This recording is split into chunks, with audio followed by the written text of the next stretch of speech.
Hello there, fellow travelers through time, and welcome to another peaceful journey into the hidden corners of history. I'm so grateful you've chosen to join me tonight as we explore one of the most misunderstood chapters in human civilization, the secret lives of Viking women. Before we begin our voyage to the fjords and longhouses of medieval Scandinavia, I'd love to know where in the world you're listening from. Please drop a comment and let me know what draws you to these ancient stories of courage and resilience.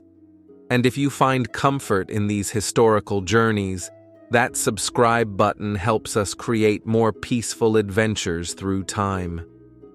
Tonight, we're going to shatter the Hollywood myths and discover the remarkable truth about Norse women, the Shieldmaidens who fought alongside their brothers, the traders who commanded merchant fleets, the poets who preserved their culture through the long winter nights, and the mothers who raised the children who would explore the world.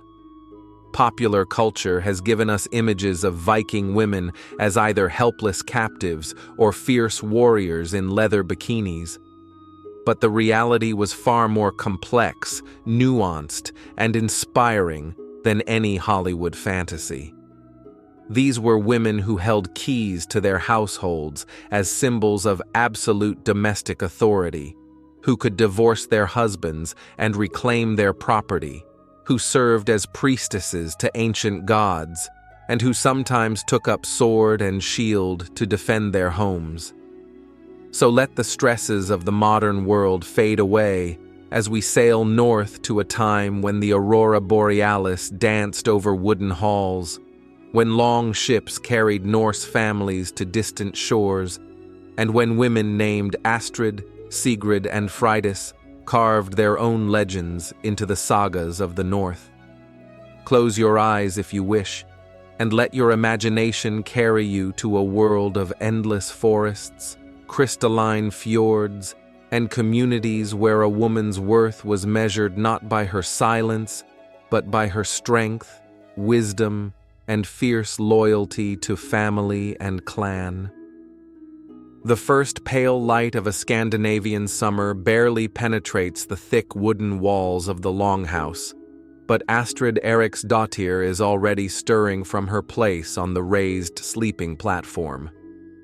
At 28, she carries herself with the quiet authority of a woman who has managed a complex household for over a decade, her blonde hair braided with silver beads that catch what little light filters through the small window openings.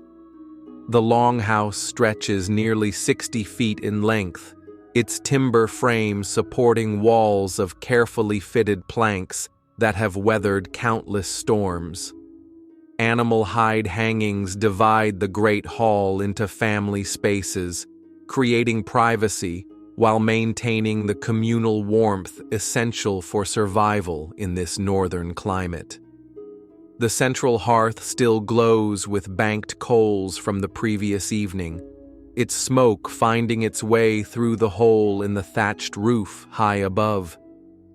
Astrid moves silently through the pre-dawn darkness, her soft leather shoes making no sound on the packed earth floor strewn with clean rushes. Around her, 3 generations of her family rest on sleeping platforms covered with thick woolen blankets and furs from successful hunts. Her husband Eric snores softly beside their youngest child, while her mother-in-law Solveig keeps watch over the household keys that hang from Astrid's belt even in sleep, the ultimate symbol of her authority over this domestic realm. The keys are no mere ornament. Each one represents a different aspect of household management.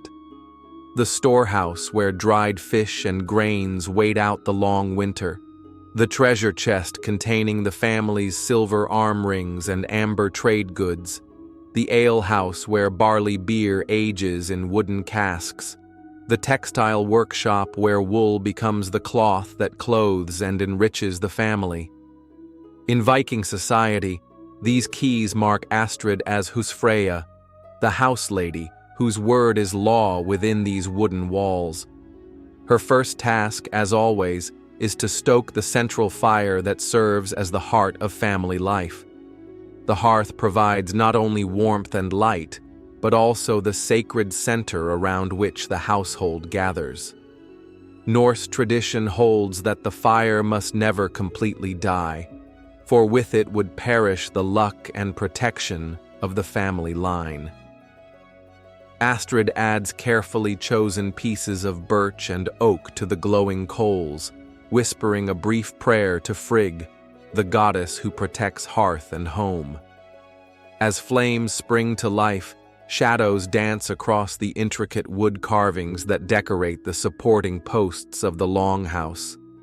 Intertwining serpents and stylized trees tell stories of Norse mythology, while runic inscriptions call down protection from the gods.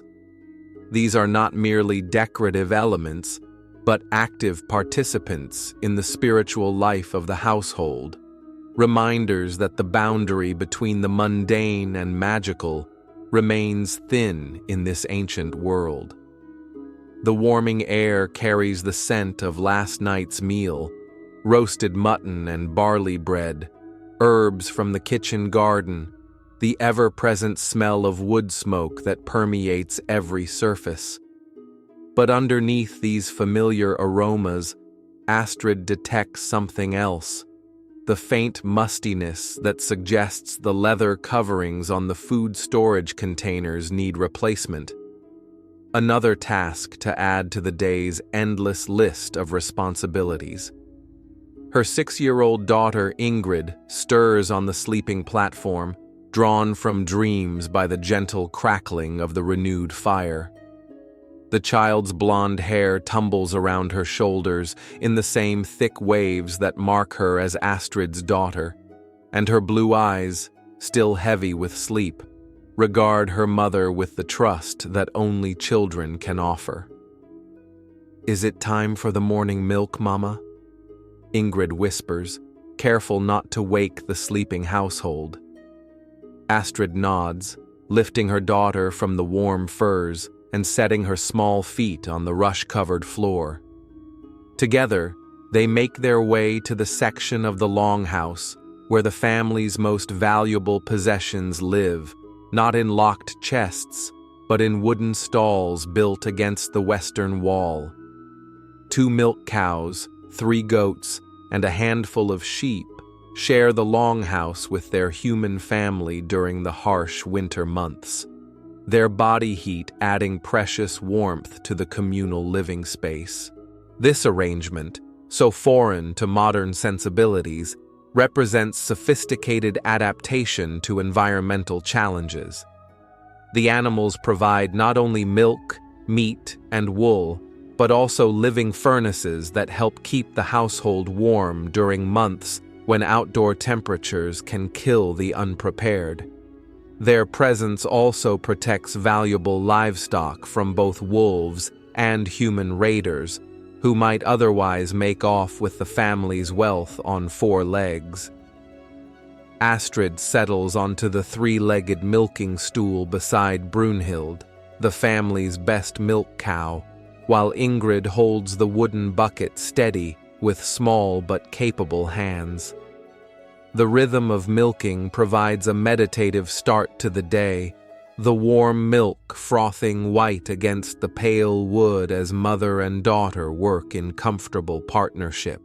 As the household begins to stir with the morning's activities, the full significance of Astrid's key ring becomes apparent. Viking society, despite its reputation for masculine warrior culture, grants women extraordinary authority within the domestic sphere, and in a subsistence culture where the home produces everything necessary for survival, domestic authority translates to genuine power.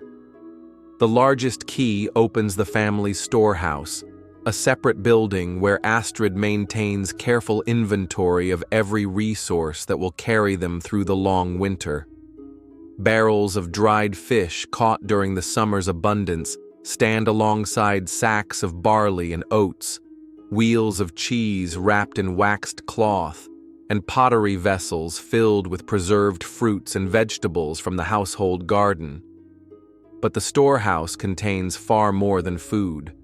Bolts of expensive cloth acquired through trade with merchants from as far away as Constantinople share space with raw materials for textile production: wool from their own sheep, linen made from flax grown in the household fields, silk threads that arrived aboard trading vessels from distant eastern lands.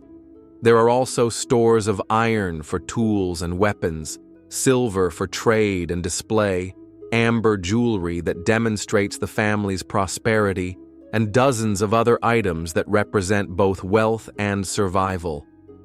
Astrid's management of these resources requires skills that would challenge any modern inventory specialist.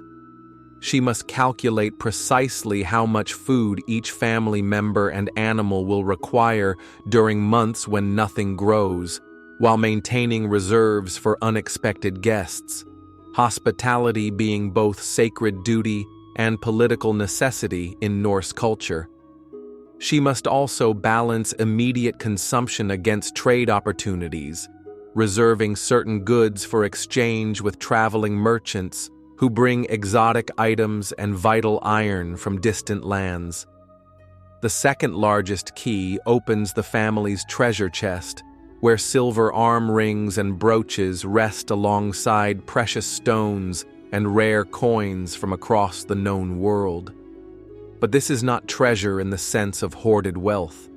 These items serve as both savings account and display of social status, designed to be worn during important occasions to demonstrate the family's prosperity and good fortune. More importantly, much of this treasure belongs specifically to Astrid herself, brought to the marriage as her dowry or acquired through her own trading activities. Viking law protects a woman's right to personal property in ways that would not be matched in other European cultures for centuries.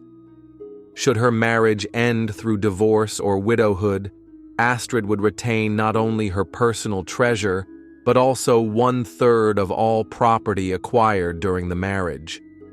The smaller keys access various workshops and storage areas where Astrid supervises the production of everything from soap to candles, from leather goods to the finest embroidered cloth. The textile workshop deserves particular attention, for here Astrid and the other women of the household create goods that serve not only practical needs, but also important ceremonial and economic functions. The great vertical loom that dominates one corner of the workshop can produce cloth of such quality that it commands premium prices in trade negotiations.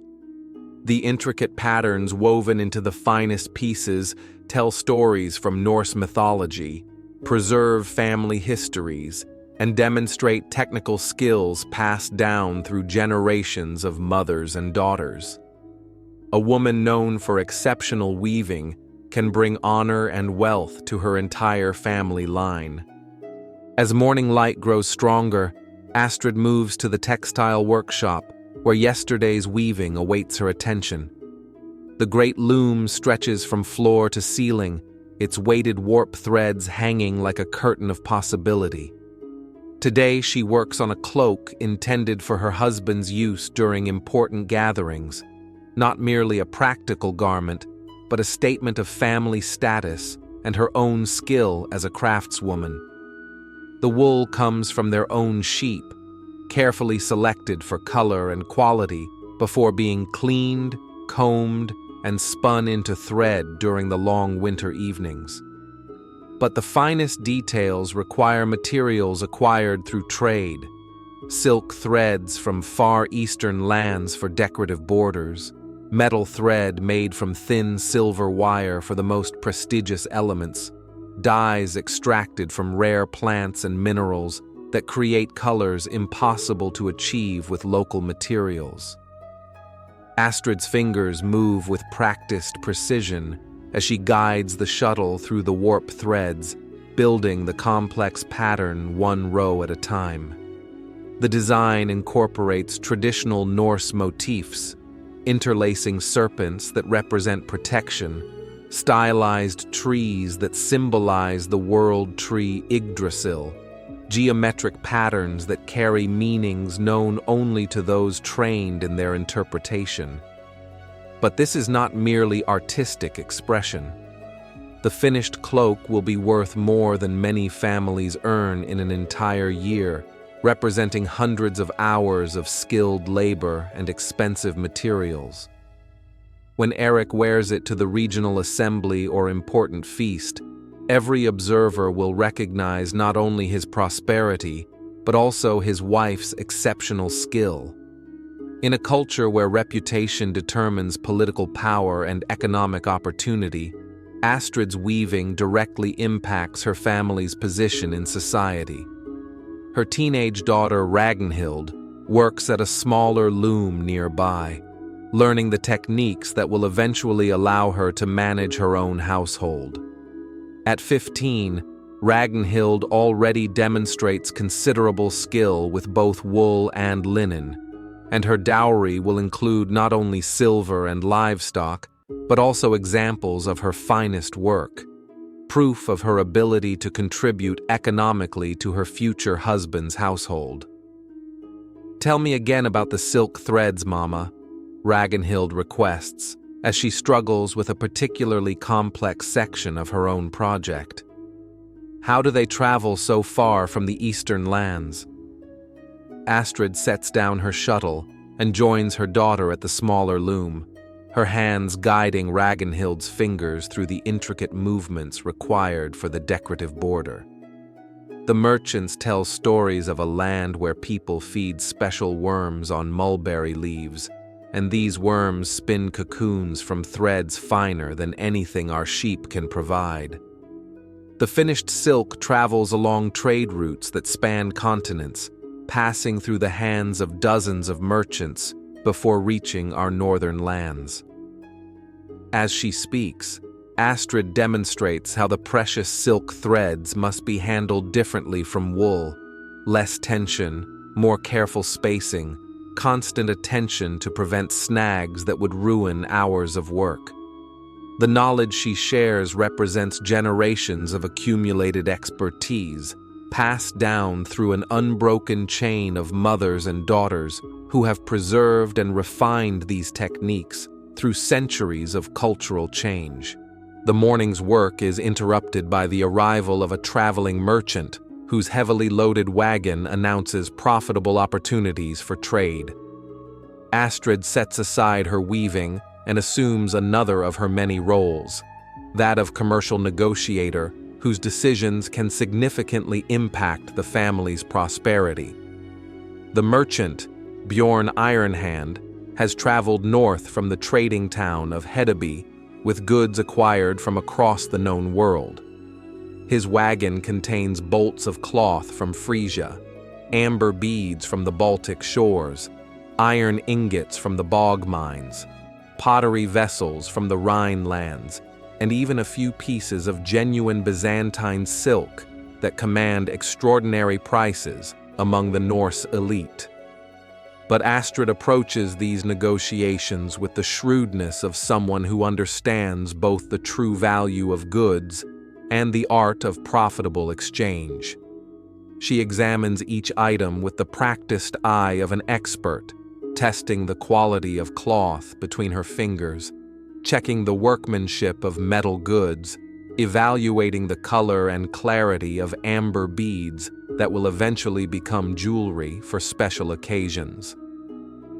"Your iron looks well smelted," she observes, handling one of the heavy ingots with ease born of long experience.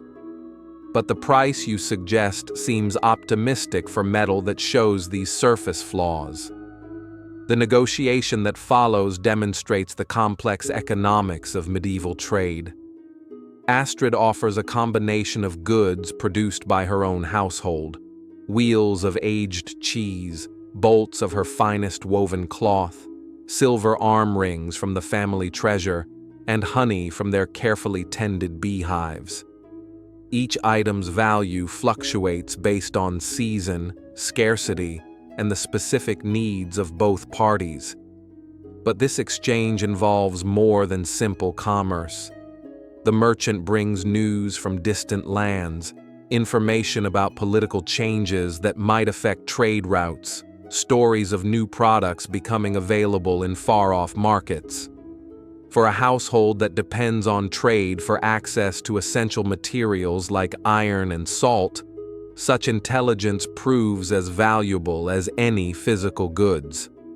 The final agreement satisfies both parties while demonstrating Astrid's sophisticated understanding of market forces. She acquires the iron needed for farm tools and weapons, exotic spices that will enhance feast preparations, and lengths of fine linen that will become clothing for special occasions. In exchange, the merchant takes away goods that showcase the high quality of Norse craftsmanship and will command premium prices in southern markets. As Bjorn prepares to continue his journey, he mentions the increasing activity of raiders along the coastal routes. Wise families are taking precautions, he suggests diplomatically. The old treaties seem less reliable than they once were. Astrid nods gravely, filing this information away for discussion with Eric when he returns from his morning inspection of the farm fields. In a world where violence remains an ever-present possibility, even commercial transactions carry implications for family security and survival. With the morning's trading concluded, Astrid returns to one of her most important responsibilities, the education of her children in the skills and knowledge they will need to survive and prosper in Norse society. Unlike many medieval cultures that limit female education, Viking tradition expects women to master a wide range of practical and intellectual abilities. Young Ingrid, now fully awake and eager for the day's activities, receives instruction in the domestic arts that form the foundation of household management. But these lessons extend far beyond simple cooking and cleaning.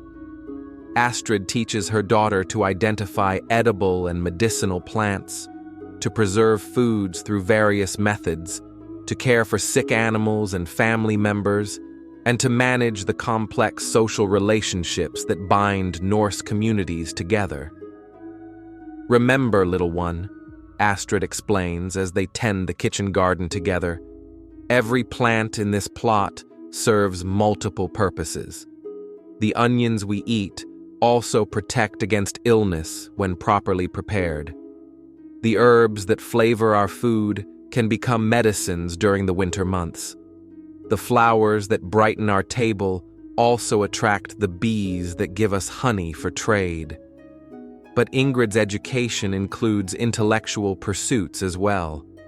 Like all well-born Norse children, she learns the great stories of her people, the myths of gods and heroes that provide both entertainment and moral instruction.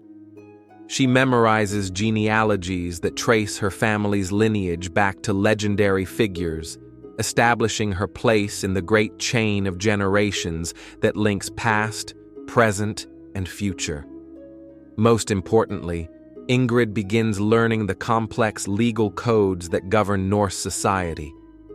Unlike many medieval cultures where law remains the exclusive province of male authorities, Viking tradition expects women to understand their rights and responsibilities.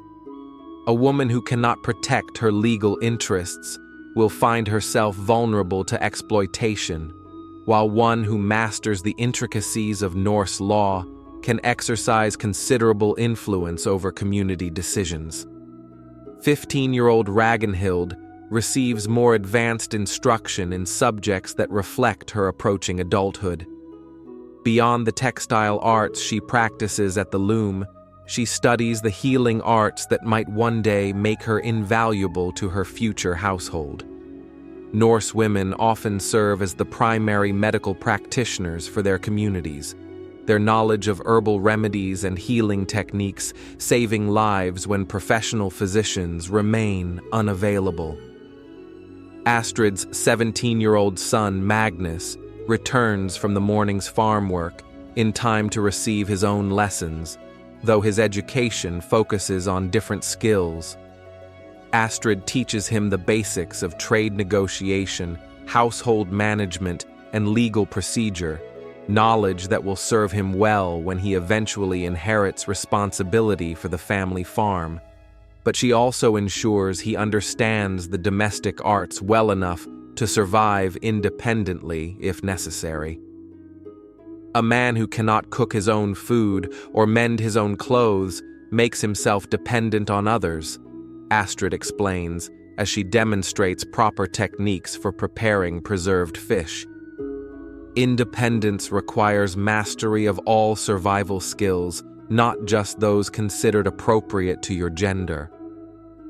As the morning progresses toward its conclusion, Astrid prepares for one of her most solemn responsibilities, serving as spiritual guardian for her household. Norse religion, unlike many organized faiths, grants women significant religious authority, particularly in matters concerning domestic protection and fertility. The family's shrine occupies a place of honor within the Longhouse, its carved wooden figures representing the gods and goddesses who watch over household fortune. Odin the All-Father stands beside Frigg the household protector, while Thor's hammer provides defense against supernatural threats. But it is the figure of Freya, goddess of love and fertility, that receives Astrid's most devoted attention. The morning offering is a simple but meaningful ritual. Astrid places fresh bread and milk before the divine figures while speaking the prayers her mother taught her decades ago. These words, passed down through generations of women, ask for protection during the coming day, blessing for the household's animals and crops, and guidance in the difficult decisions that leadership requires. But Astrid's spiritual responsibilities extend beyond simple offerings. As Husfreyja, she serves as the household's primary connection to the divine realm, interpreting omens and dreams, conducting protective rituals during dangerous times, and maintaining the spiritual practices that keep the family in harmony with both gods and nature. Her knowledge of herb lore serves dual purposes. The same plants that heal physical ailments can also provide spiritual protection when properly prepared and employed. Rowan berries guard against malevolent magic, while specific combinations of herbs burned as incense can divine the future or communicate with deceased family members. Today, Astrid notices troubling signs that require her attention. 3 of the chickens have laid eggs with unusual shell patterns, while last night's dreams included imagery that traditional interpretation associates with approaching conflict. These omens might indicate nothing more than normal seasonal changes, but prudent household management requires preparation for various possibilities. She adds extra protective herbs to the morning incense, weaves specific charms into her youngest child's clothing, and makes mental notes to consult with the local völva, the wise woman whose specialized knowledge of sorcery and prophecy serves the broader community during times of uncertainty. As the morning draws to its close, Astrid surveys her domain with the satisfaction of someone who has successfully managed another day's crucial tasks. The household runs smoothly under her guidance. Trade negotiations have increased the family's prosperity. Children receive the education they need for successful futures, and spiritual protection surrounds all who shelter within these wooden walls. But this is only the beginning of her daily responsibilities. The afternoon will bring new challenges and opportunities, each requiring the full range of skills that make Norse women far more than the passive figures portrayed by those who misunderstand their culture. In just a few hours, we will see how these remarkable women wielded influence in the broader community beyond their household walls. As the afternoon sun climbs higher over the fjord, a different kind of Viking woman prepares for a journey that will take her far from the domestic hearth. Freydis Thorvaldsdottir stands on the wooden dock, supervising the loading of her trading vessel with the practiced eye of someone who has commanded merchant expeditions for more than a decade. At 32, Freydis represents a class of Norse women who have translated household management skills into commercial success on a regional and even international scale. Her ship, the Sea Wolf, stretches 40 feet from bow to stern, not the largest vessel to sail these waters, but fast, seaworthy, and perfectly designed for the combination of trade and exploration that defines Norse maritime culture. The cargo being loaded into the ship's hold represents months of careful preparation and negotiation. Bundles of the finest furs, Arctic fox, seal, and bear, acquired through trade with hunters who work the northernmost reaches of the known world. Wheels of aged cheese and barrels of salted fish that will command premium prices in southern markets. Most valuable of all, amber beads and carved walrus ivory that showcase the unique products of the northern lands. But Freydis's success as a merchant stems from more than simple trade in luxury goods. She has built a network of relationships that spans from the ice-bound coasts of Greenland to the bustling markets of Constantinople, each connection carefully cultivated through years of fair dealing and mutual respect. In a world where commercial law remains rudimentary and enforcement sporadic, reputation provides the only reliable foundation for long-distance trade. Her crew of 8 reflects the international nature of medieval commerce. 3 are fellow Norse, including her younger brother Thorvald, who serves as navigator. 2 are Slavic traders, whose linguistic skills prove invaluable when dealing with Eastern markets. 1 is a Frankish craftsman, whose knowledge of southern manufacturing techniques helps identify profitable opportunities. The remaining 2 are local fishermen, whose intimate knowledge of coastal waters ensures safe passage through the treacherous fjords and island passages that guard the northern seas.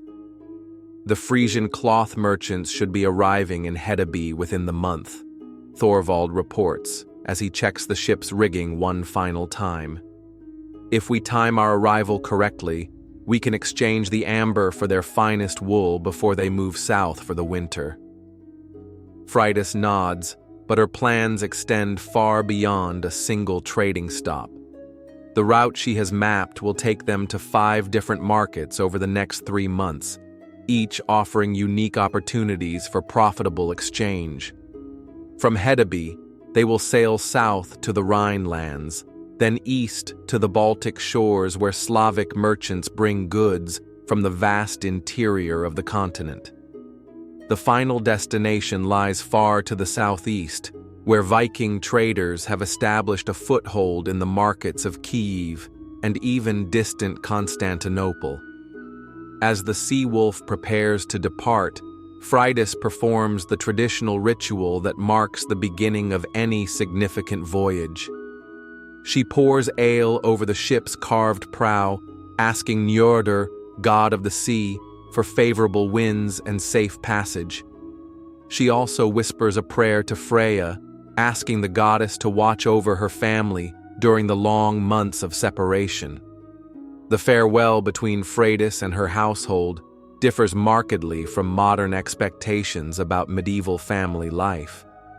Her husband Gunnar, himself a successful farmer and local leader, shows no shame at being married to a woman whose commercial success surpasses his own achievements. Their 3 children have grown accustomed to their mother's periodic absences, understanding that her trading expeditions provide opportunities and resources that purely local activities could never match. Bring back stories from the great cities, her 10-year-old daughter Astrid requests, using the same name as our earlier protagonist, demonstrating the popularity of certain names across Norse culture. I want to hear about the markets where people from all nations gather to trade. As the sea wolf catches the afternoon breeze and glides away from the dock, Freydis takes her place at the steering oar with the confidence of someone who has navigated these waters in all seasons and weather conditions. The voyage ahead will test every skill she has acquired through years of experience: seamanship, diplomacy, linguistic ability, commercial acumen, and the leadership qualities necessary to manage a diverse crew during months of challenging travel. The afternoon sail through the inner fjord provides an opportunity to observe the sophisticated maritime skills that enable Norse women like Freydis to compete successfully in the dangerous world of long-distance trade. Viking navigation techniques, passed down through generations of oral tradition, require intimate knowledge of weather patterns, sea conditions, celestial movements, and coastal landmarks that would challenge any modern sailor. Freydis reads the water like a scholar reads manuscripts, interpreting subtle changes in wave patterns, watercolor, and surface texture that indicate hidden reefs, shifting currents, and approaching weather changes. The absence of magnetic compasses forces Norse navigators to rely on environmental signs that require years of study to master: the flight patterns of seabirds that indicate proximity to land, the color and taste of water that reveals distance from shore, the behavior of marine animals that suggests seasonal changes in ocean conditions. "See how the water darkens ahead and to starboard?" she explains to her daughter Astrid, who has been permitted to accompany this particular voyage as part of her education in the family trade. That indicates deeper water over the old channel where the spring floods carved new passages. We follow that line to avoid the shallow rocks that could damage our hull. The steering oar requires constant attention and considerable physical strength, particularly when sailing against contrary winds or through rough seas. Freydis handles the heavy wooden lever with the ease of long practice, making dozens of small adjustments each hour to maintain their course while maximizing the efficiency of their square-rigged sail. But seamanship involves more than simple navigation. The ship's crew must work together with perfect coordination, particularly during the frequent sail adjustments that optimize their speed and direction. Freydis commands this team with quiet authority, her orders issued calmly, but followed instantly by sailors who understand that hesitation or confusion at sea can prove fatal. The Sea Wolf's design reflects centuries of evolution in Viking shipbuilding, optimized for the specific challenges of northern maritime conditions. The shallow draft allows navigation in coastal waters too dangerous for deep-hulled vessels, while the flexible construction enables the ship to flex with heavy seas that would break a more rigid hull. Most importantly, the ship can be beached almost anywhere, allowing crews to camp ashore during long voyages or take shelter when weather conditions deteriorate. As afternoon progresses toward evening, Freydis demonstrates another crucial aspect of Norse seamanship: the ability to read weather signs and make tactical decisions that ensure crew safety. Dark clouds gathering on the northwestern horizon suggest a storm system that could prove dangerous for a small vessel, while the shifting wind patterns indicate changing atmospheric pressure that often precedes severe weather. "We make for Skjergård Cove," she announces, referring to a protected anchorage known to local sailors but invisible to casual observers. Better to lose half a day than risk the ship and crew to a storm that promises nothing but trouble. The decision proves wise as the weather deteriorates rapidly, demonstrating the marginal nature of medieval travel where miscalculation can mean death. The protected cove provides safe shelter while giving the crew an opportunity to perform routine maintenance on rigging and equipment, tasks that must be completed regularly to prevent small problems from becoming major disasters. The following morning dawns clear and calm, with favorable winds that promise rapid progress toward Hedeby, the great trading town that serves as a hub for commerce throughout northern Europe. As the Seawolf resumes its journey, Freydis shares her knowledge of the complex commercial networks that make long-distance trade both possible and profitable.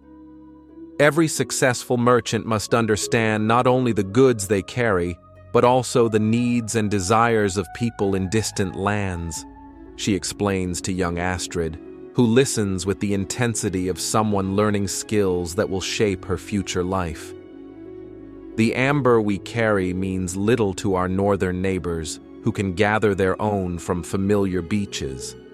But in the southern lands where such stones are rare, they become as valuable as silver. The trading networks that connect Viking merchants to markets across the known world represent one of medieval Europe's most sophisticated commercial systems. Norse traders have established permanent settlements from Greenland in the west to the Volga River in the east, creating a chain of way stations that facilitate the exchange of goods between cultures that might otherwise never interact. Freydis describes the route that will carry some of her amber cargo to its ultimate destination in the markets of Constantinople.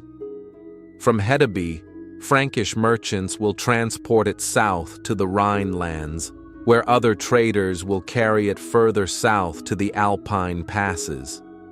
Italian merchants will then guide it across the mountains to Mediterranean ports, where Byzantine buyers will finally acquire the northern stones for wealthy customers in the Eastern Empire. But this is not simply a one-way flow of goods from north to south. The return journey brings Mediterranean products to northern markets. Silk textiles that Norse women incorporate into their finest garments, wine and olive oil that enhance feast preparations, silver coins that serve as both currency and raw material for jewelry, exotic spices that transform simple meals into memorable experiences. The complexity of these trading relationships requires extensive knowledge of languages, customs, legal systems, and cultural practices across dozens of different societies. Freydis speaks Norse, Frankish, and enough Slavic languages to conduct basic negotiations, while her crew members contribute additional linguistic abilities that expand their commercial opportunities. More importantly, successful traders must understand the political situations that can disrupt established routes or create new opportunities. Wars between kingdoms can close traditional passages while opening alternative routes. Changes in leadership can alter trade policies that determine which goods are welcome and which are forbidden. Religious conflicts can make certain markets dangerous for traders from different faith traditions. The Saxon Wars have disrupted the southern routes, Freydis notes, referring to Charlemagne's ongoing campaigns to extend Frankish control over Germanic peoples. But this creates opportunities for those willing to risk the eastern passages through Slavic territories. Greater danger, but also greater profits for those who navigate successfully. The Seawolf carries not only trade goods, but also information that proves valuable to merchants, rulers, and communities throughout their trading network. News of political changes, reports of new products becoming available, warnings about dangerous conditions or hostile forces. All of this intelligence contributes to the success of future expeditions while strengthening the relationships that make long-distance commerce possible. As the Seawolf approaches the bustling harbor of Hedeby, Freydis prepares for negotiations that will demonstrate another crucial aspect of Norse women's lives: their remarkable legal rights and commercial independence. Unlike most medieval European societies that treat women as legal dependents of their male relatives, Viking culture grants women extensive rights to own property, conduct business, and represent themselves in legal proceedings. The docks of Hedeby bustle with activity that reflects the town's position as a crucial link between Scandinavian, Germanic, and Slavic trading networks. Merchants from across northern Europe have gathered here to exchange goods that will eventually reach markets from Ireland to Russia, while local craftsmen produce goods specifically designed for the international trade. Freydis conducts her business with the confidence of someone who knows her legal rights will be respected regardless of her gender. She negotiates directly with male merchants who accept her authority without question, signs contracts that will be enforced by local courts, and manages financial transactions that involve substantial sums of silver and valuable goods. The legal framework that protects these activities reflects centuries of evolution in Norse society, where practical necessities have shaped laws that maximize community survival and prosperity. In a culture where men frequently die in warfare, hunting accidents, or maritime disasters, women must be capable of managing complex affairs independently, or entire families would face economic ruin. Norse marriage laws demonstrate this practical approach to gender relations. While marriage contracts typically involve negotiations between families, the woman herself has the right to refuse any proposed arrangement. Once married, she retains ownership of her personal property and acquires joint rights to property acquired during the marriage. Most remarkably, she can initiate divorce proceedings and reclaim her property if the marriage fails. A woman who cannot protect her own interests becomes a burden on her entire family, Freydis explains as she reviews a contract for the sale of her fur cargo. Norse law recognizes that community prosperity depends on everyone contributing their full abilities, regardless of gender. The silver arm rings that serve as both jewelry and currency in Norse society often belong specifically to women, acquired through their dowries, trading activities, or gifts from grateful family members. These personal treasures provide economic security that no male relative can legally claim, ensuring that women maintain independence even in the most challenging circumstances. During the negotiations in Hedeby, Freydis encounters other women engaged in similar commercial activities. Ragnhild the silk weaver has traveled from distant Norway with textiles that command premium prices in southern markets. Thyra, the amber carver, specializes in creating jewelry from Baltic amber, her artistic skills adding significant value to raw materials. Ingeborg, the shipowner, operates 3 trading vessels that carry goods throughout the Baltic Sea region.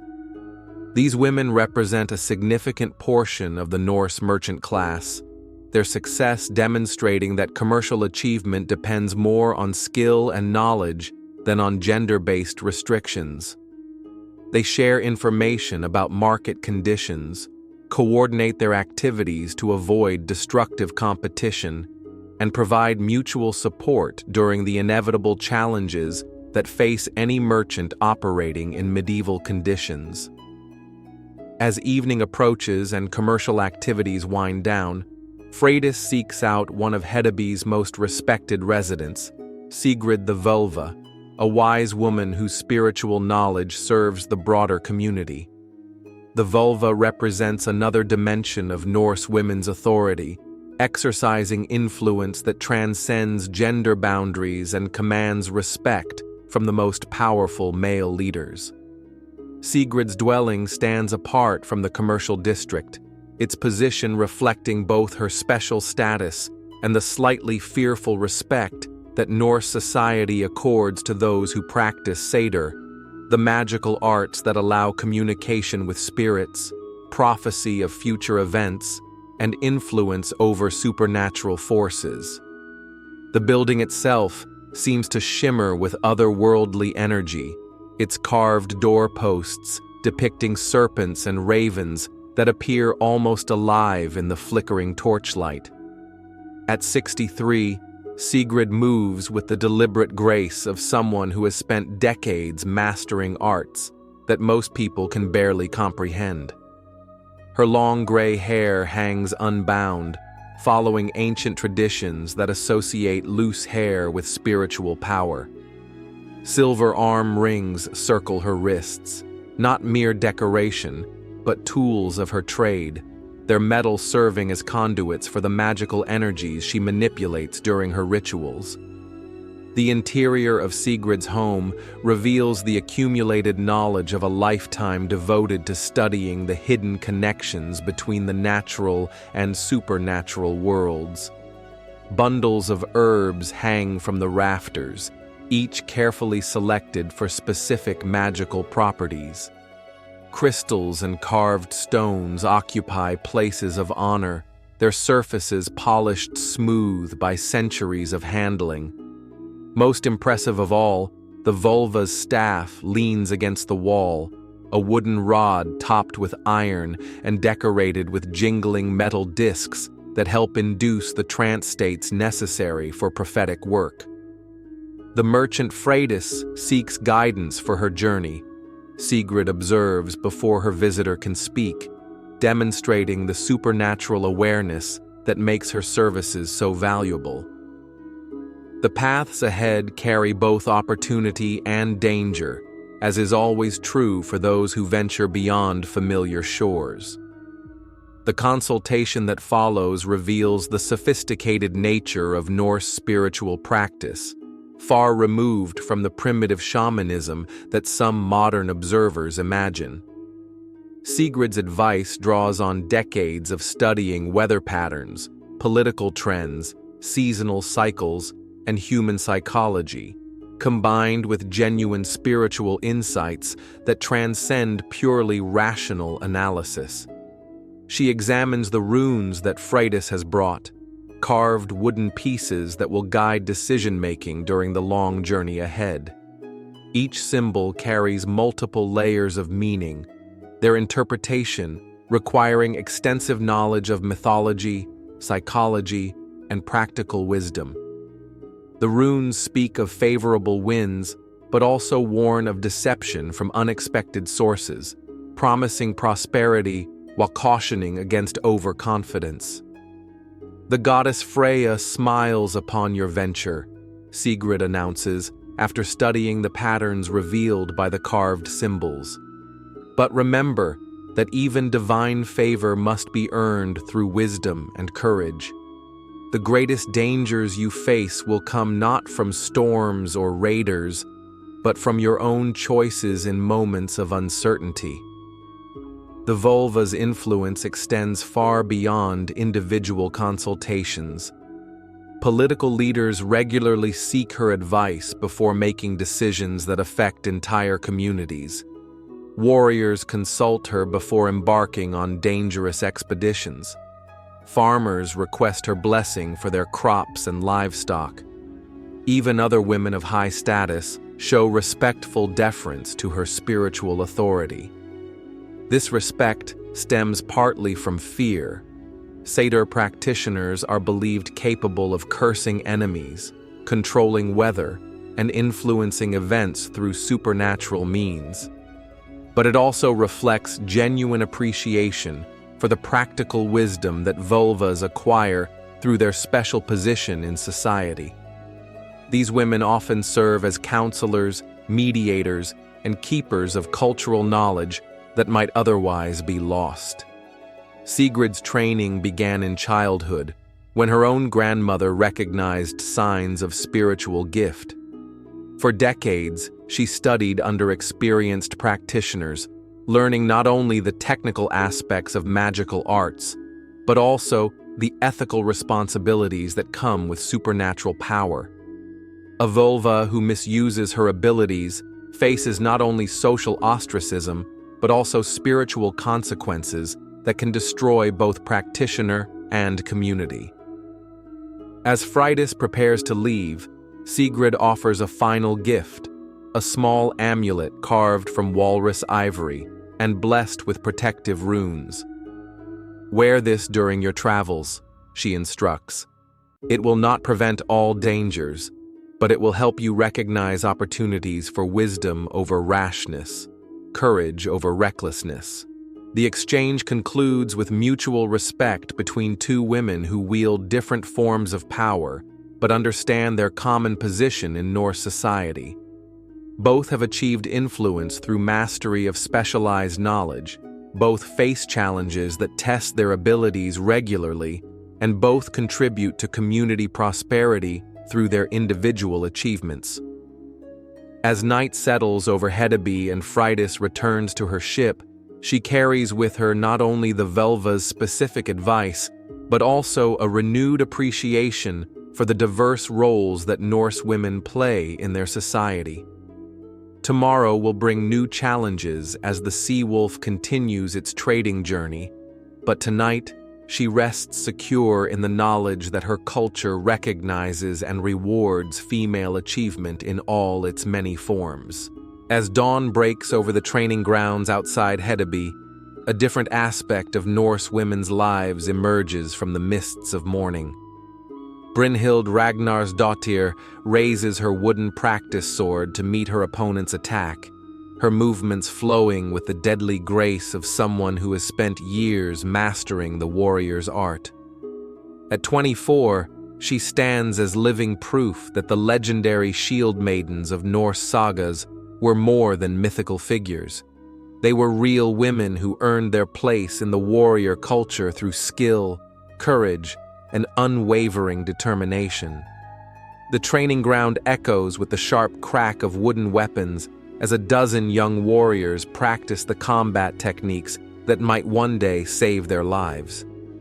But Brynhild's presence among them challenges modern assumptions about medieval gender roles. She moves through the combat forms with the same precision as her male counterparts, her smaller stature compensated by superior speed and tactical awareness. Her instructor, Gunnar One-Eye, lost his left eye to a Saxon blade 20 years ago, but gained wisdom that makes him one of the most respected combat teachers in the Norse lands. He watches Brynhild's technique with the critical attention he reserves for his most promising students, noting the subtle improvements that mark her progression from enthusiastic beginner to competent warrior. "Your shield work has improved," he observes as the morning session concludes. "But remember, the shield is not merely defensive. In skilled hands, it becomes a weapon that can break bones and create openings for the sword thrust that ends the fight." Brynhild's path to warrior status began not through romantic notions of martial glory, but through the harsh realities of frontier life. Her family farm lies near the contested borderlands where Danish, Swedish, and Norwegian territories meet, a region where raiding parties strike without warning, and every adult must be capable of defending home and family. Her father Ragnar recognized her natural aptitude for combat and made the practical decision to train her alongside her brothers. The armor she wears reflects both the realities of medieval warfare and the specific adaptations necessary for a female warrior. The mail shirt, though expensive, provides essential protection without the excessive weight that would overwhelm her smaller frame. Her helmet, crafted by a master smith, offers full protection while allowing the peripheral vision essential for battlefield awareness. Most importantly, her weapons, sword, spear, and sayax, have been carefully selected for balance and handling characteristics that suit her fighting style. But becoming a shield maiden requires more than individual combat skill. Brynhild has studied the tactics that allow small groups of warriors to defeat larger forces through superior coordination and battlefield awareness. She has learned to read terrain like a scholar reads manuscripts, identifying advantages that can be exploited and dangers that must be avoided. She has mastered the psychological aspects of combat that separate survivors from casualties. Fighting is not about strength or courage alone, Gunnar explains as he demonstrates advanced spear techniques. The warrior who lives to fight another day is the one who thinks 3 moves ahead, who sees opportunities that others miss, who understands that honor comes from victory, not from glorious death. The other warriors training alongside Brynhild accept her presence without the gender-based hostility that modern observers might expect. Norse culture, pragmatic in its approach to survival, recognizes that combat effectiveness matters more than adherence to rigid social categories. A woman who can hold her place in the shield wall and contribute to group survival earns the same respect accorded to any proven warrior. Her training partners include Eric the Bold, whose family holdings border her own, Olaf Crowkiller, a young man seeking to establish his reputation through martial achievement, and Sigurd the Tall, already a veteran of several successful raids despite his youth. These men treat Brynhild as a comrade in arms, whose gender becomes irrelevant when weapons are drawn and lives hang in the balance. The morning's final exercise demonstrates the team tactics that make Norse warriors so effective despite their relatively small numbers.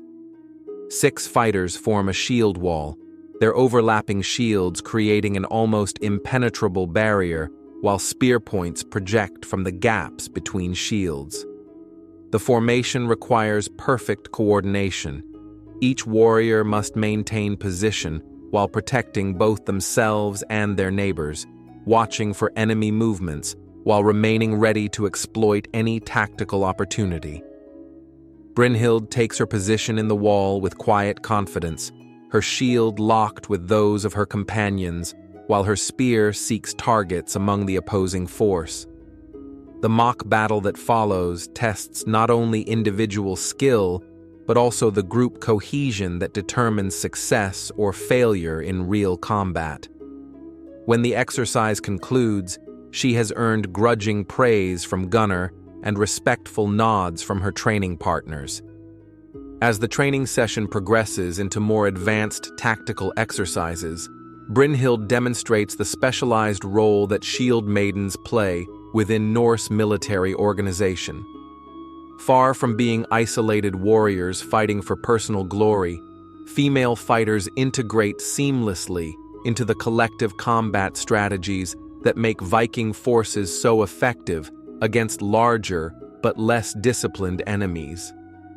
The shield wall represents the fundamental tactical unit of Norse warfare, a formation that transforms individual warriors into a unified fighting machine capable of withstanding cavalry charges, missile attacks, and frontal assaults by superior numbers. Each position in the wall requires specific skills and understanding, while the formation's effectiveness depends on absolute trust between warriors who must rely on their neighbors for protection and support. Brynhild's position in the wall reflects both her abilities and her understanding of tactical principles. She typically fights in the second rank, where her spear can contribute to the wall's offensive capability, while her smaller stature avoids the crushing pressure that front-rank warriors must endure. This position also allows her to exploit her superior speed and agility, stepping forward to deliver killing blows when enemies become entangled with the front rank's shields. The wall lives or dies as a single organism, Gunnar explains as he adjusts the formation's alignment. Each warrior must think not only of personal survival, but of maintaining the collective strength that protects everyone. The moment someone breaks formation to seek individual glory, the entire line becomes vulnerable to collapse. The tactical exercises reveal the sophisticated nature of Norse combat doctrine, far removed from the berserker stereotypes that dominate popular imagination. While individual ferocity certainly plays a role in Viking success, victory ultimately depends on disciplined teamwork that requires extensive training and battlefield experience. Warriors who cannot sublimate personal desires to group needs quickly become casualties whose deaths weaken everyone who fights beside them. Brynhild has mastered the psychological demands of shield wall combat as thoroughly as its physical requirements. She understands that maintaining formation while watching enemies die just beyond spear reach requires emotional control that novice warriors often lack. She has learned to read the subtle signs that indicate when an opposing formation begins to waver, recognizing the moments when coordinated pressure can shatter enemy morale and transform disciplined opponents into fleeing targets. The integration of women into Norse military units reflects the culture's practical approach to survival in a dangerous world. Communities that face constant threats from raiders, wild animals, and environmental challenges cannot afford to exclude half their adult population from defensive responsibilities. Women who prove capable of contributing to collective security earn full acceptance as warriors, while those who lack martial aptitude focus their efforts on other essential survival skills. Modern archaeological evidence supports the historical reality of female warriors in Norse society. Graves containing female skeletons buried with weapons, battle injuries found on women's remains, and DNA analysis of Viking-age burials all confirm that at least some Norse women participated actively in warfare. While Shieldmaidens probably remained a minority within warrior bands, their presence was significant enough to influence both military tactics and social attitudes. As afternoon approaches, Brynhild joins a planning session for an upcoming expedition that will test her abilities in real-world conditions. Jarl Thorstein the Red has received intelligence about a Frankish monastery whose wealth makes it an attractive target for a quick raid, while its isolated location and minimal defenses suggest that a small force could achieve success without excessive casualties. The planning reveals the careful calculation that precedes most Viking raids, contradicting romantic notions of spontaneous violence driven purely by bloodlust or religious fervor. Successful expeditions require detailed intelligence about target defenses, escape routes, seasonal weather patterns, and political situations that might affect the operation's success. Raiders who attack without adequate preparation typically return with empty hands or fail to return at all. Brynhild's inclusion in the planning session reflects her proven capabilities and the trust she has earned from veteran warriors. Her role in the upcoming raid will involve more than simple combat. She will serve as a scout whose smaller size and agility allow infiltration of defensive positions, as a tactical coordinator who helps maintain formation discipline during the assault, and as a warrior whose spear and sword contribute directly to the expedition's fighting strength. The monastery sits on a river island, Thorstein explains, using carved wooden pieces to represent the tactical situation on a sand table. 2 bridges provide access, but both can be easily defended if the monks receive warning of our approach. We need someone who can reach the island ahead of the main force and prevent alarm from being raised. The mission requires precisely the combination of stealth, intelligence, and martial skill that Brynhild has spent years developing. She will approach the monastery under cover of darkness, eliminate any sentries who might raise an alarm, and signal the main force when conditions allow for a successful assault. The plan depends on her ability to operate independently while coordinating her actions with the larger tactical scheme. Her equipment for the mission reflects the specialized nature of her assignment. A long knife replaces her usual sword, its smaller size facilitating concealment while remaining lethal in close combat. Her mail shirt gives way to leather armor that provides adequate protection without compromising the silence essential for stealth work. Most importantly, she carries a horn whose distinctive call will coordinate the assault's timing. The other expedition members treat Brynhild's specialized role with the respect accorded to any warrior whose skills contribute to collective success. No one questions her ability to complete the reconnaissance mission or suggests that gender makes her unsuitable for dangerous independent action. Their confidence reflects not political correctness, but practical experience with her demonstrated capabilities. As the expedition prepares to depart, Brynhild performs the same pre-battle rituals as her male companions. She checks her weapons one final time, ensures her armor sits properly, and offers prayers to the gods whose favor might determine the mission's outcome. Most importantly, she reviews the tactical plan until every detail becomes automatic.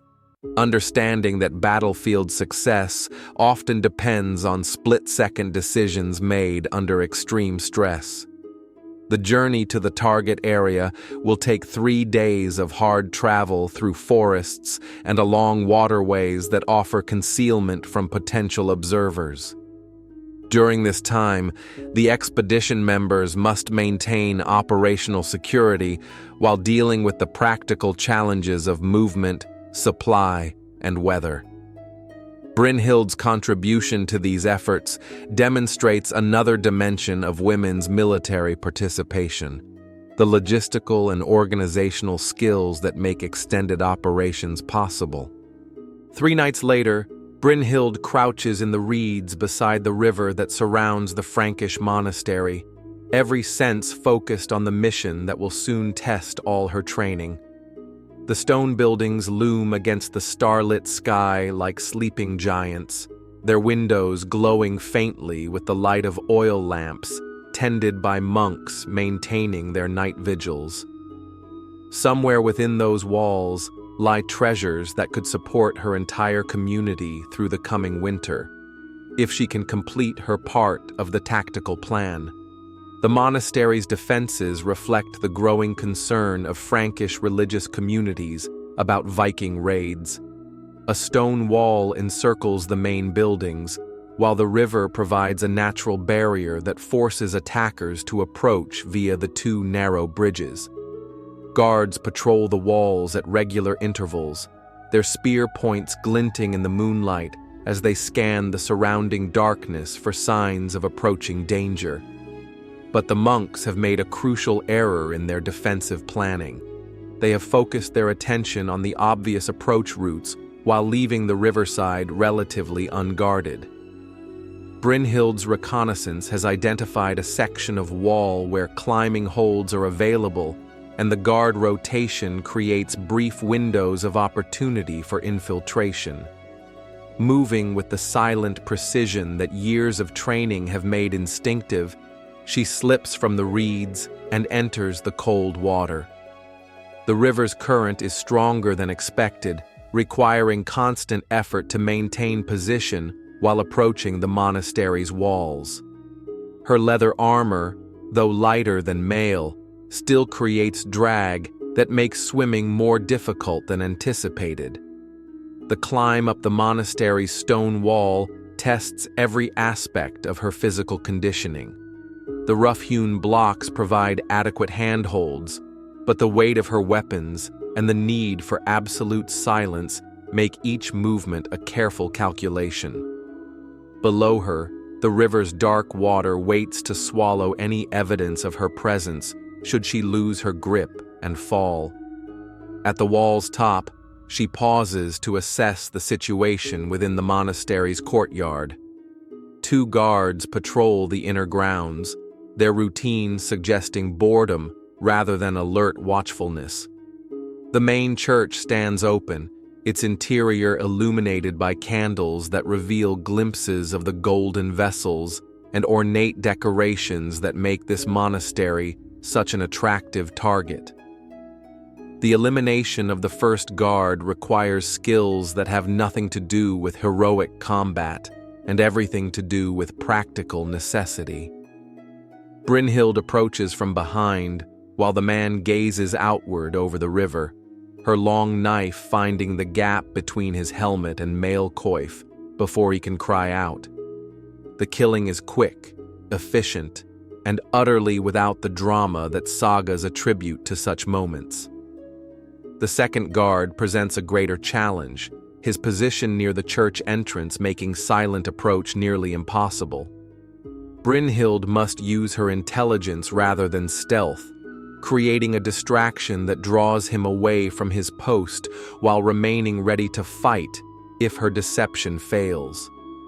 A thrown stone that clatters against the monastery's far wall achieves the desired effect, allowing her to eliminate this threat as quietly as the first.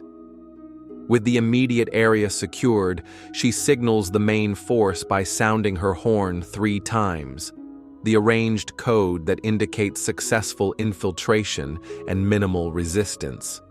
The response comes quickly as Thorstein and his warriors charge across the bridges, their war cries echoing off the stone buildings as they burst into the monastery's courtyard.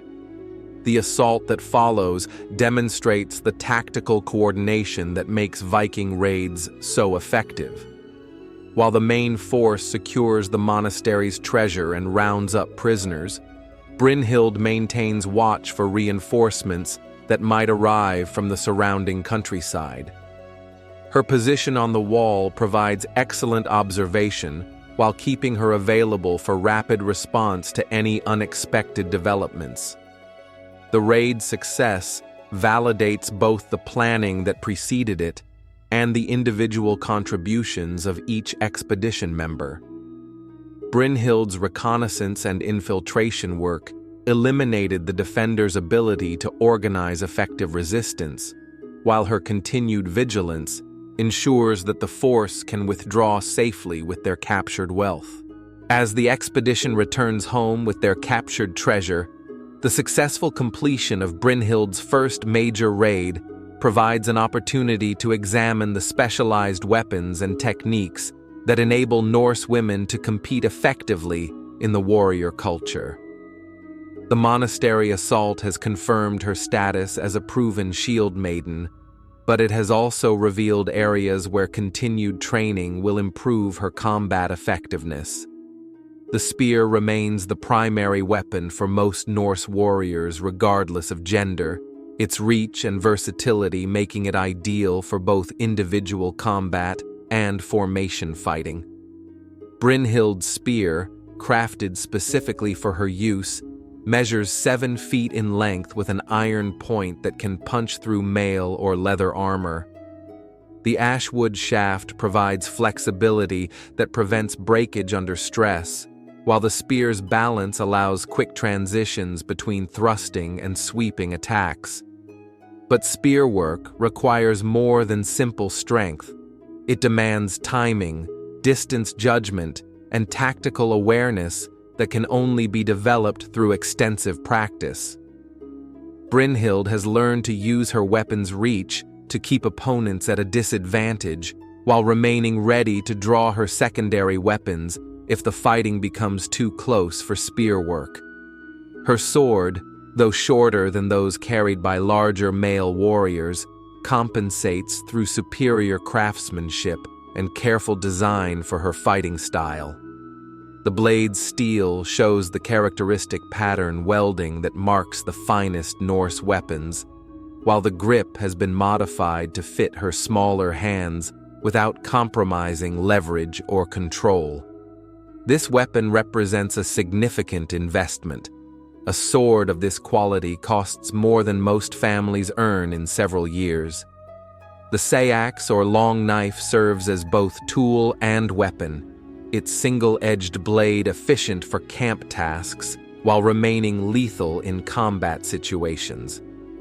Brynhild's sayax features decorative inlays that mark it as the weapon of someone who has achieved warrior status, while its practical design emphasizes function over ornamentation. This blade proved its worth during the monastery infiltration, where larger weapons would have hindered her stealth approach. Her shield, constructed from lime wood planks bound with iron fittings, provides protection while remaining light enough for extended use. The shield boss's iron construction can break bones when used aggressively, while the rawhide covering resists cuts that would penetrate plain wood.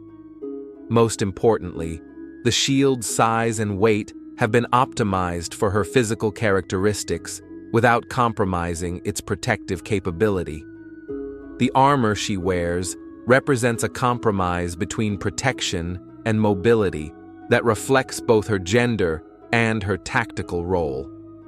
While wealthy male warriors might afford a full mail hauberk that covers them from neck to knees, Brynhild's mail shirt protects her torso while leaving her arms and legs free for the rapid movement that her fighting style requires. Leather protection covers her limbs, providing adequate defense against glancing blows while maintaining the flexibility essential for her preferred tactics. Her helmet, perhaps the most important single piece of equipment, has been crafted by a master smith who understands both metallurgy and combat requirements. The iron construction can turn aside sword cuts that would cleave an unprotected skull, while the design provides maximum visibility and hearing that battlefield awareness demands. The nose guard offers facial protection without restricting vision, while the mail aventail protects her neck from attacks that might slip past her shield. Beyond individual weapons and armor, Brynhild has mastered the specialized techniques that allow smaller warriors to overcome larger opponents. She has learned to use speed and agility to avoid direct confrontations where size disadvantage becomes critical, while developing the tactical awareness that allows her to exploit openings that larger, slower opponents cannot recognize quickly enough to counter. The psychological aspects of combat receive equal attention in her training. She has learned to project confidence that causes opponents to hesitate, to read facial expressions and body language that telegraph intended attacks, and to maintain composure under stress that allows clear thinking during life or death encounters. These mental skills often prove more valuable than physical strength in determining combat outcomes. As the expedition concludes successfully and Brynhild claims her share of the captured treasure, she represents the reality of Norse women's military participation. Neither the helpless victim nor the superhuman warrior of popular imagination, she embodies the practical, competent approach that Norse culture brings to all survival challenges. Her success stems not from romantic notions of gender equality, but from proven ability to contribute effectively to collective security and prosperity. The silver arm rings she has earned through her warrior service will eventually become part of her dowry when she chooses to marry, while her reputation for martial competence ensures that any future husband will respect her as an equal partner rather than a dependent. She has carved her own place in Norse society through skill and courage, creating opportunities that her daughters may inherit or expand according to their own abilities and inclinations. The Great Hall of Jarl Olaf Bjornsson resonates with the sounds of celebration as his daughter Gudrun prepares for her wedding to Bjorn Ironside, eldest son of a neighboring chieftain. But this is no simple romantic union. It represents a carefully negotiated alliance between two powerful families, with Gudrun herself playing a central role in the complex negotiations that will shape her future life. At 19, Gudrun possesses all the qualities that Norse society values in a potential wife: exceptional skill in textile arts, demonstrated competence in household management, knowledge of herbal medicine and healing, and the strength of character necessary to manage a complex household during her husband's inevitable absences on trading expeditions or military campaigns. The marriage negotiations that preceded this celebration reveal the sophisticated legal framework that protects Norse women's interests even within arranged marriages. Gudrun's dowry, carefully accumulated over years of family planning, includes not only silver arm rings and precious textiles, but also livestock, land rights, and specific guarantees about her future security. These assets remain her personal property, regardless of what happens to her marriage. "Remember, daughter," her mother Astrid counsels as they perform the ritual preparations, "you enter this marriage as an equal partner, not as a dependent. Your husband may lead the household in matters of war and trade, but you command everything that happens within these walls. Guard your authority carefully, for it protects not only you, but all who depend on your wisdom." The wedding ceremony itself reflects the dual nature of Norse marriage, both sacred ritual and legal contract that must satisfy gods, families, and the broader community. The bride and groom exchange rings and vows before witnesses whose presence ensures that the marriage's terms will be remembered and enforced. But the ceremony also includes specific provisions that protect Gudrun's rights and establish her authority within her new household. Bjorn, despite his imposing physical presence and reputation as a successful raider, approaches the marriage with genuine respect for his bride's capabilities. At 26, he has seen enough of the world to understand that household management requires skills every bit as demanding as warfare or seamanship.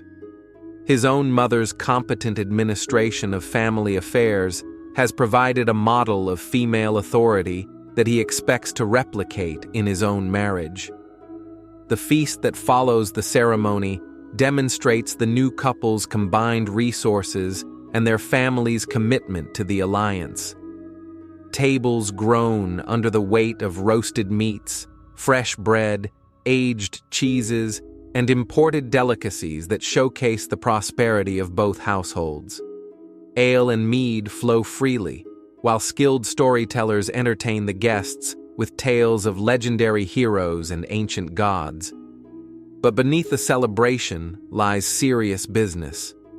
The wedding guests include representatives from across the region, their presence serving multiple purposes: witnessing the marriage contract, negotiating future trade agreements, sharing intelligence about political developments, and strengthening the network of relationships that bind Norse communities together.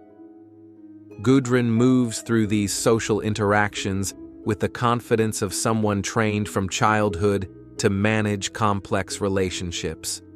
She receives guests, supervises the feast preparations, and participates in conversations that range from domestic matters to regional politics. Her performance during this crucial event establishes her reputation within the broader community and demonstrates her readiness to assume the responsibilities of married life. The exchange of gifts that accompanies the wedding reveals the economic dimensions of Norse marriage. Both families contribute items that will help establish the new household: tools and weapons for practical use, silver and jewelry for ceremonial occasions, livestock and land rights that provide long-term security. But many of the most valuable gifts go directly to Gudrun, acknowledging her central role in the household she will soon manage. As evening approaches and the formal ceremony concludes, Gudrun prepares for the transition to her new home with a mixture of anticipation and determination. She has negotiated favorable terms that protect her interests while offering genuine partnership to a husband who appears to respect her capabilities. The marriage represents not the end of her independent identity, but its transformation into a new form of authority and responsibility.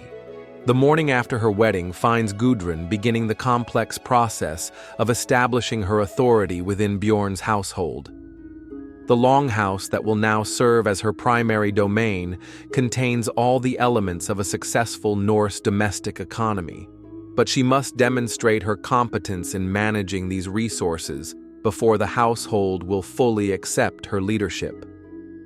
The keys that mark her new status hang heavy from her belt, each one representing a different aspect of household wealth that now falls under her direct control. The largest key opens the storehouse where food supplies accumulated through summer's abundance wait to sustain the family through winter's scarcity.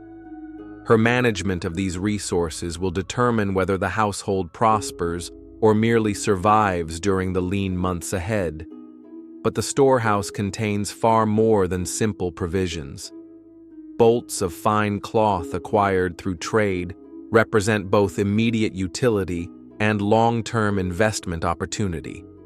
Raw materials for textile production, wool, flax, silk threads, and exotic dyes, await transformation into finished goods that will enhance family status while generating income through sale to other households or traveling merchants.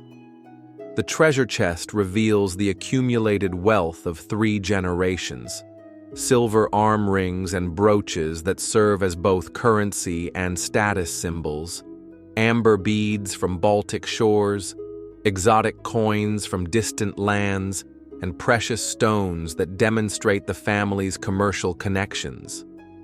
As the new Husfreyja, Gudrun now controls access to these resources, making decisions about when and how they should be used to advance family interests. Her first major test comes when a traveling merchant arrives, seeking to purchase fine woolen cloth for customers in the Frankish lands. The negotiation that follows will establish her reputation as a competent businesswoman while demonstrating her understanding of market conditions and the true value of household production. "Your weaving shows excellent craftsmanship," the merchant observes, examining a cloak that represents weeks of careful work. "But the price you suggest seems ambitious for goods that must travel such distances to find buyers." Gudrun's response reveals the sophisticated understanding of international commerce that successful Norse women must possess. She knows the current prices for similar goods in various markets, understands the markup that merchants require to make distant trade profitable, and recognizes the leverage that high-quality products provide in commercial negotiations.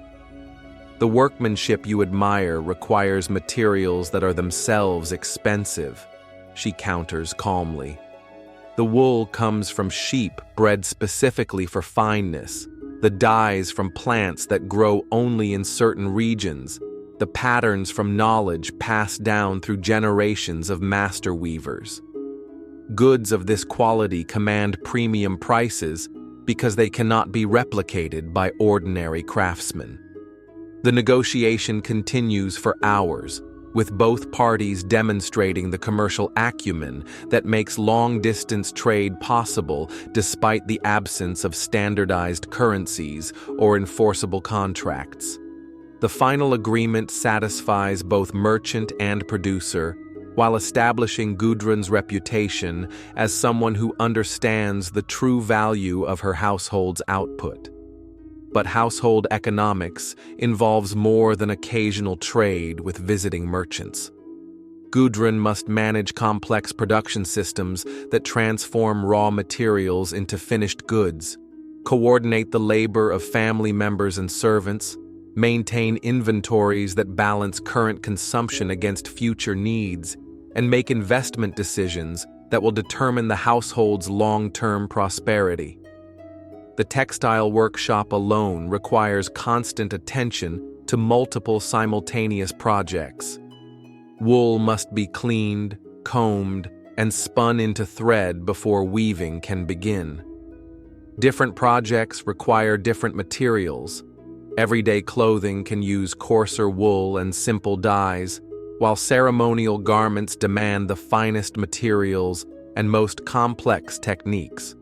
Quality control ensures that finished goods maintain the reputation for excellence that allows premium pricing. The dairy operation provides another example of the complex management skills that Norse women must master.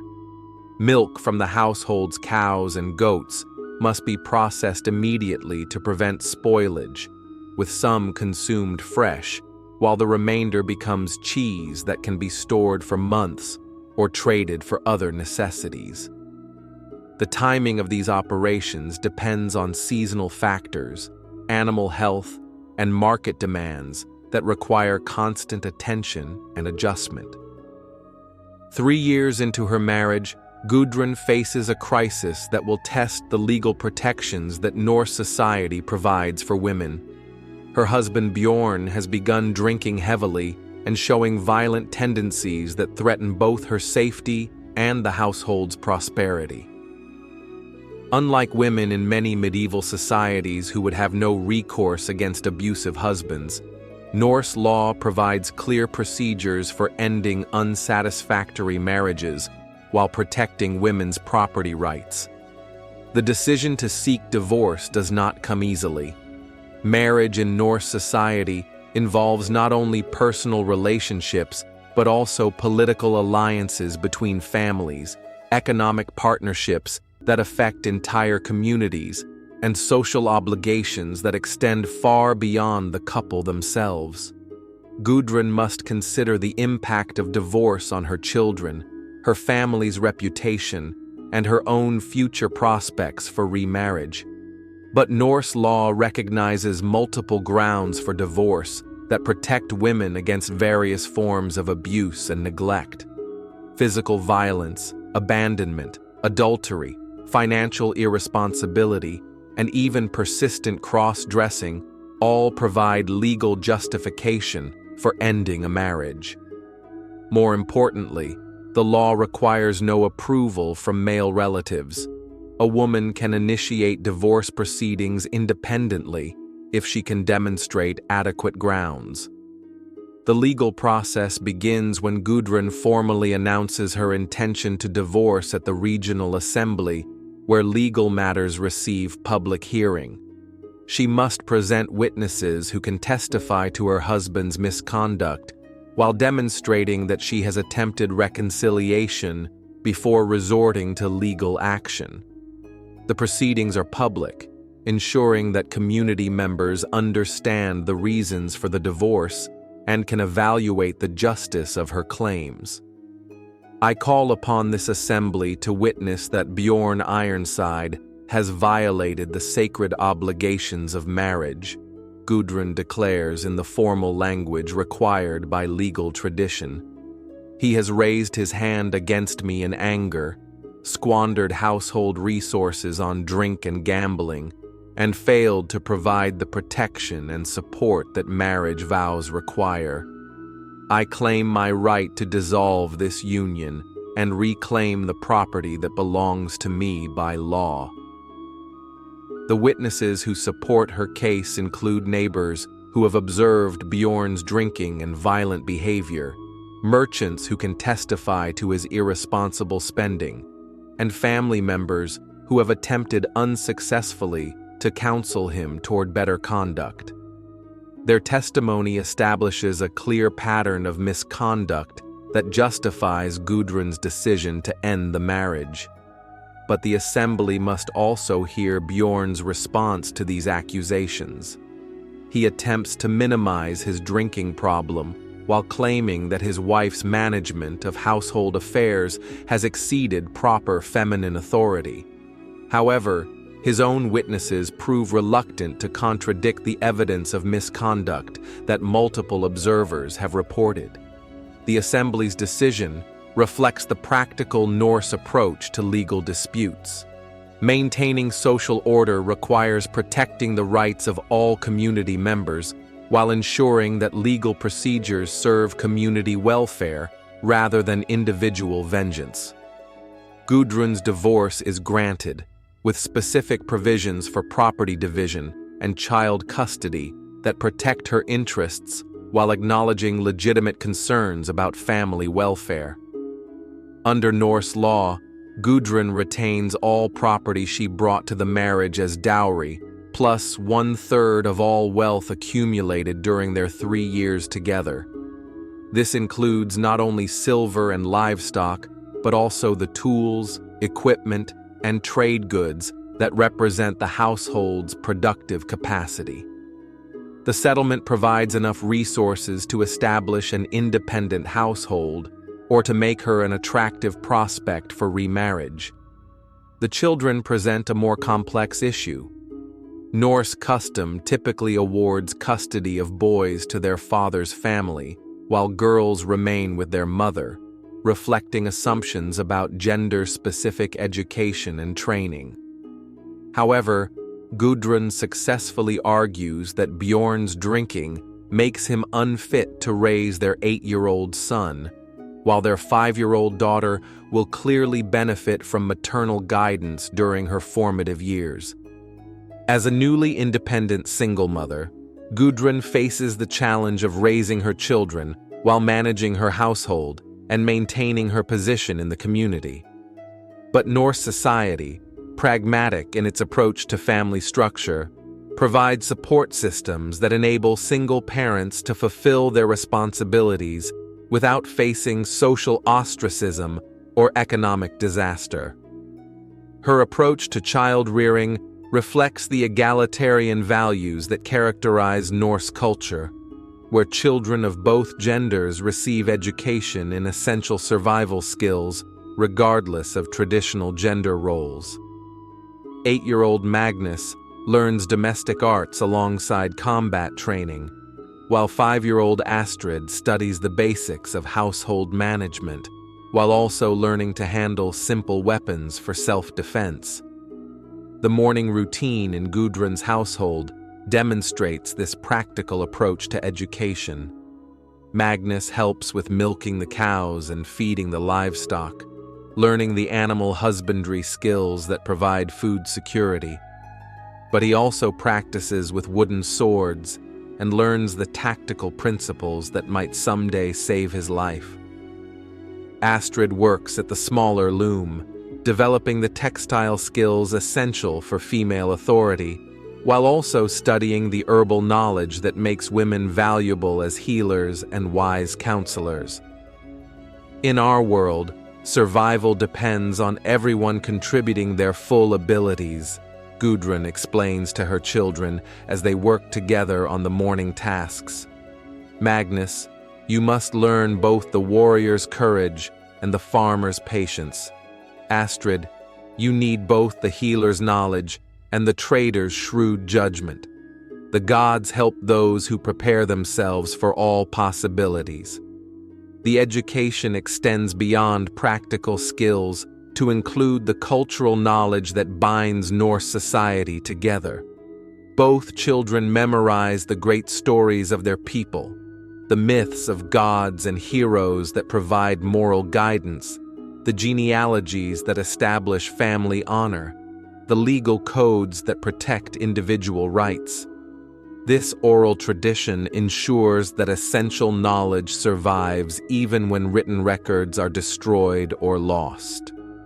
Religious instruction forms another crucial component of their education.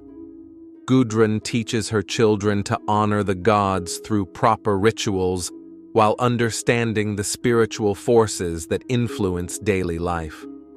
They learn to read omens in natural phenomena, to perform protective rituals during dangerous times, and to maintain the household shrines that keep divine favor focused on family welfare. The community supports Gudrun's efforts through informal networks that provide assistance when single-parent households face challenges beyond individual capacity. Neighboring families help with tasks that require additional labor, while elderly relatives share their accumulated wisdom about child rearing and household management. This mutual support system ensures that children receive adequate care even when parents face temporary difficulties. As evening settles over her household and the children settle into sleep, Gudrun reflects on the remarkable journey that has brought her to this point.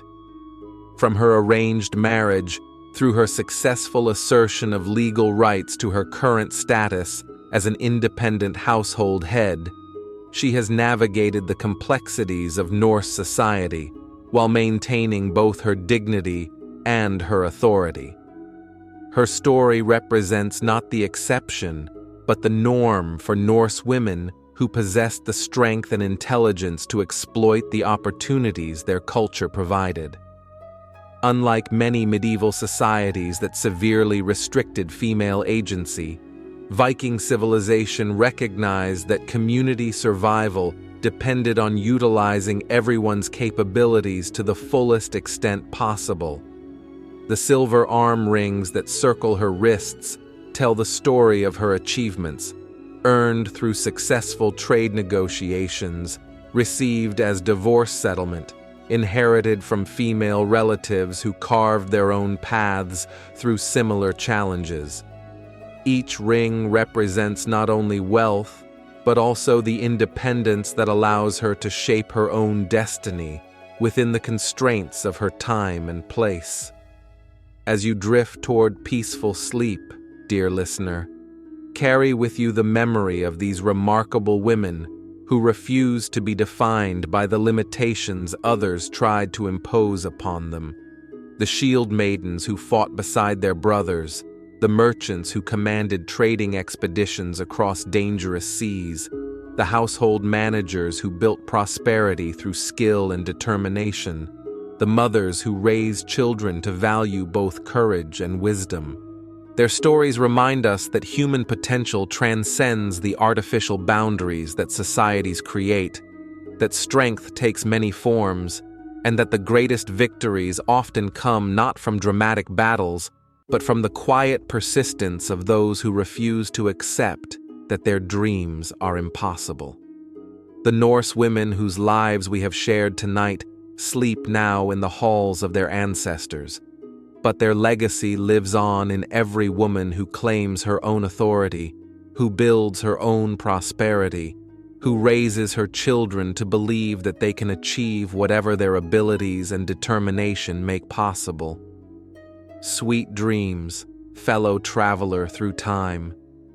May their courage inspire your own journey, and may you wake tomorrow with renewed appreciation for the strength that lies within you, waiting to be discovered and expressed in whatever form your life requires. If this journey into the secret lives of Viking women has brought you comfort or inspiration, I'd be honored if you'd subscribe for more peaceful adventures through history's hidden corners. Next week, we'll explore the real life of cowboys, discovering the truth behind the Hollywood myths about America's frontier heroes. Until then, sleep peacefully under the protection of the Northern Lights and dream of long ships sailing toward distant horizons where anything remains possible for those brave enough to seize their opportunities. Good night, and may the gods grant you rest as peaceful as the ancient fjords where these remarkable women once carved their names into the saga of human achievement.